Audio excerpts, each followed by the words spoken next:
Alright, with the wrestling season getting closer, one question I've been getting a lot is, how can I get my weight down and maintain my weight throughout the season? Now, there's a lot of different philosophies with this, and the philosophy that I use is the same philosophy that a lot of professional MMA fighters and Olympic level wrestlers use, and that is transitioning fat weight into water weight and using that transition to maximize extracellular fluid loss right before weigh-ins. Now, what that means is this. So, it takes 3,500 calories of fat to burn 1 pound of fat, right? If you're at a 500 calorie deficit every day, it takes 7 days, 1 week to burn 1 pound of fat. Now, how quickly in a wrestling practice can you burn 1 pound of water?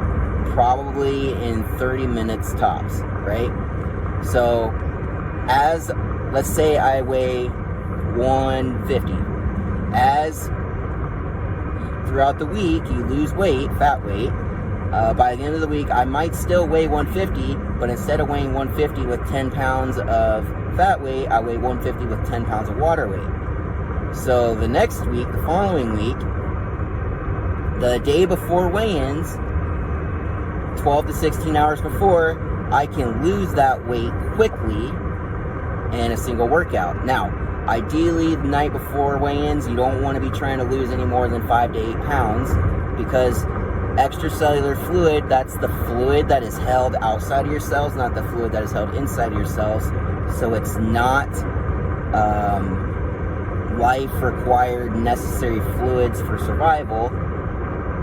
10 pounds is a little over what it would be to be considered dehydrated for the average person. But by losing 5 to 8 of extracellular fluid, that minimizes that dehydration so that the next day we can still perform at our best. But, like I said, prioritizing your nutrition is key for that. Now, what I mean by that is you have to be eating strategically. You have to eat at the right times and be eating the right things for the heart rate zone that you're going to be in while you're training. So for most wrestling practices, your medium intensity, high intensity practices, you're going to be about 135 to 145 beats per minute. That is going to be burning fats, not carbohydrates. Now, a lot of guys, when they go to cut weight, what do? They hop on a bike, they sit there for 30, 45, 60 minutes full of plastics or sweatsuits, whatever. You got 1,000 different options. And they're doing steady state cardio. So their heart rate's about 120, 130 beats per minute. They are draining their muscles of the necessary energy for the next day when they go to compete. So a lot of those guys, they look super skinny when they go to weigh in, and they always wrestle super bad their first 2 matches because they completely depleted all the energy that they needed. We don't want to do that. So what we want to do instead is keep the carbohydrates in our muscles for the next day and utilize that fat burning metabolism within that specific range, 135 to 145, to be able to burn the last bit of fat or whatever fats we got in our system, right, in our digestive system, like peanut butter, almonds, olives, things like that, to burn, to be able to drop that last little bit of water weight right before we compete, so that the next day when we do compete, we're full of energy, we're not dehydrated, we're not depleted, we can perform at our best. It takes a couple weeks for your body to acclimate to that transition, especially what are we talking about? A pound of fat takes 3,500 calories, right? So if you're trying to transition 10 pounds of fat, that might take 10 weeks. Now, if you're at a higher calorie deficit, then it could be done sooner, but it takes time. So it's not something that you want to try to do within a week's period. It takes a while to transition your body into this sort of performance,